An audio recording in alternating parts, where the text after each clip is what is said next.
Control Flames is wild. It's an elemental cantrip that drips with cool roleplay potential, but many players wonder what it's actually good for. For starters, here's a spell description and the classes who can cast it. Now let's get right into 20 ways to use Control Flames in your next D&D game. As a starting point, Control Flames has 4 bullet points that each express a different use of the spell. To stay organized, I'll break down the spell's uses by each of its bullet points, starting with the first, which is to expand flames to an adjacent space that has fuel, as an instantaneous effect. The first use of expanding flames is to create distractions. If you see a torch or a brazier near something flammable, say a tapestry or a wooden table, using Control Flames to spread the fire in a way that looks accidental can provide your party with the perfect distraction. Most people will react instantly and try to put the fire out, during which time you can sneak somewhere, steal something, or run away from pursuers.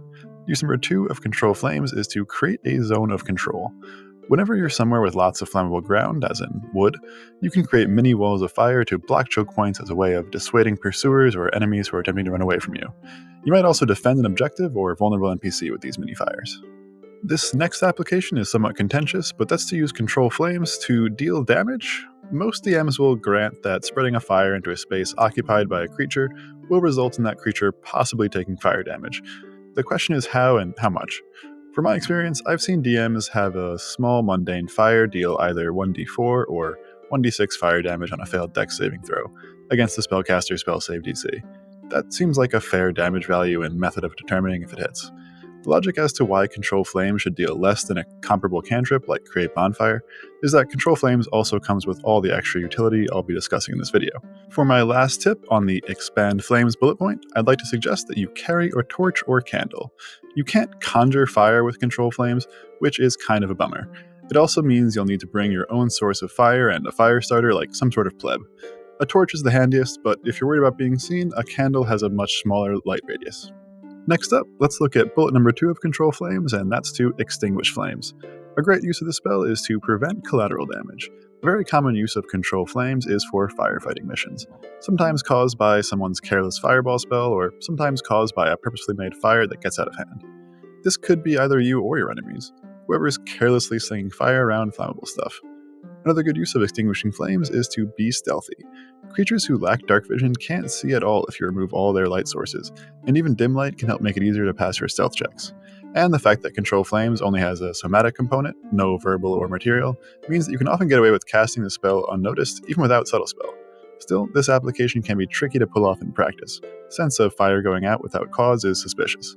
But you can try to counteract that with something like Minor Illusion to create the sound of wind blowing. Or you could try to use the very fact that a torch randomly going out is suspicious as a distraction to sneak by.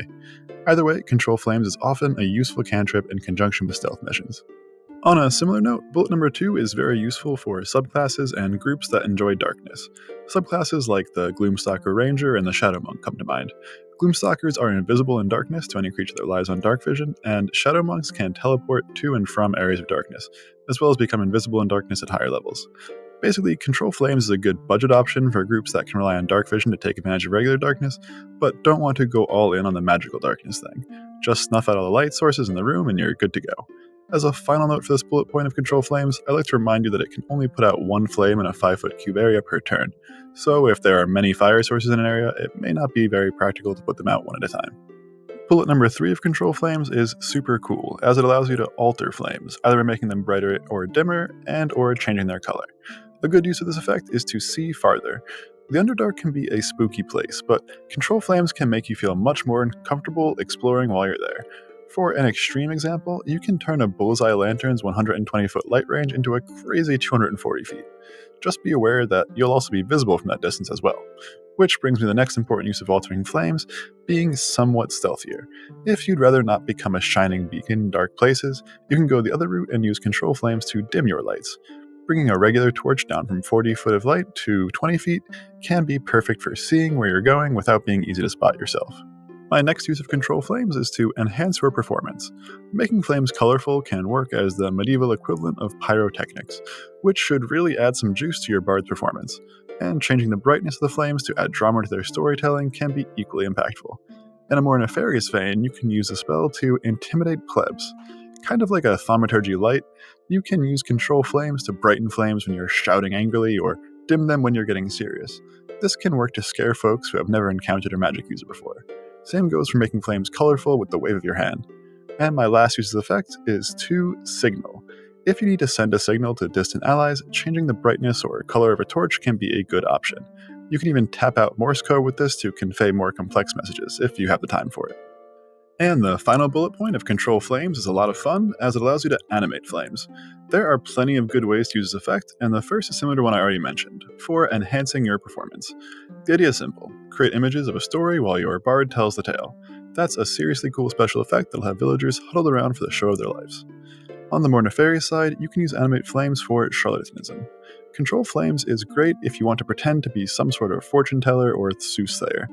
The idea is that you make images appear in the flames that confirm your supernatural knowledge as a way of tricking people into believing all sorts of things. For example, you could predict someone's future, as in tell a merchant, "You will meet this man later today," before that man, your friend, enters their shop later that day. Or you could trick a village into believing that an item is cursed by showing it in the flames, surrounded by demons. There are lots of ways to manipulate plebs with this kind of chicanery. Another good use of this effect is for communication at a distance. This one's pretty niche, but if your buddy is far away, up to 60 feet, but carrying a torch, you can put a symbol or object in the flames to communicate with them. For example, you could assign the shape of a skull as "We're in danger," or a smiley face as "All good back here, continue with the plan." On the flip side, a scout could look ahead and then transmit images of the room's layout back to the party via a torch they carry, or images of the monsters that they see, giving the rest of the party a clue as to what they're up against. And my final use of this Control Flames effect is to find people or things you've seen before. The idea here is to make the flame show an image of the thing or person you're looking for to ask if someone has seen it. The forms are vague, so this isn't a great option if you require a lot of detail to make the thing recognizable, but it's definitely workable with really distinctive looking people, objects, and places. Control Flames has a whole bunch of fun role-playing and practical applications. It also has a couple of common rules questions, which I'll cover a bit now. The biggest point of contention is what constitutes magical flames, which Control Flames can't affect. To that, I'd like to confirm that Control Flames can work on some fires caused by spells. As a 5e dev puts it, the trick is going to be the duration of the fire-creating spell. If the duration is instantaneous, the resulting fire is non-magical. If it has a longer duration, the fire is magic. Basically, if a fiery spell creates a fire that lasts beyond the spell's duration, it's just a regular fire that can be controlled by Control Flames. Here's a list of fire spells in 5e that fall into this category. If a fire depends on magic to exist, or isn't feeding on actual fuel, it's a magic fire that can't be controlled by Control Flames. Here's a list of fire spells that Control Flames can't control. Note that these aren't official lists, just my best attempt to parse the rules as written, and expanded on by the game's devs. And rule number 2 for Control Flames is that you cannot stack the double light range effect, because the effects of the same spell cast multiple times don't combine. For example, if you cast Control Flames to brighten a torch, you can double its total light radius to 80 feet. However, you cannot cast Control Flames again to brighten the same torch to double its light to a 160 foot radius. Alright, so those are a few ideas to get your Control Flames creative juices going and some tips for adjudicating its rules. Now let's look at the biggest question on your mind. Is Control Flames a good spell? My answer is that it's an okay spell with fun role-playing potential, a bit of utility, and the ability to prevent collateral damage from your group's resident pyromancer. But it's not that great of a spell unless you anticipate a lot of chances for your party to make use of it. For example, if you are part of a party that operates on stealth tactics or frequently fights against enemies who employ arson as part of their plans. Of course, if you are building a spellcaster who just loves playing with fire, Control Flames is an essential starter spell to make your character thematically complete and somewhat safer to be around. And the utility and fun that Control Flames offers can be quite satisfying for players who enjoy creative problem solving. Thanks so much for watching. Hope you found this guide on Control Flames helpful and can show your appreciation with a like and subscribe. It's a massive help for small YouTubers like me. If you have any stories about using Control Flames in your own Dungeons & Dragons game or questions about the spell's rules, please share them in the comments below. This is D&D Lounge, wishing you the best of luck in your next spellcasting venture.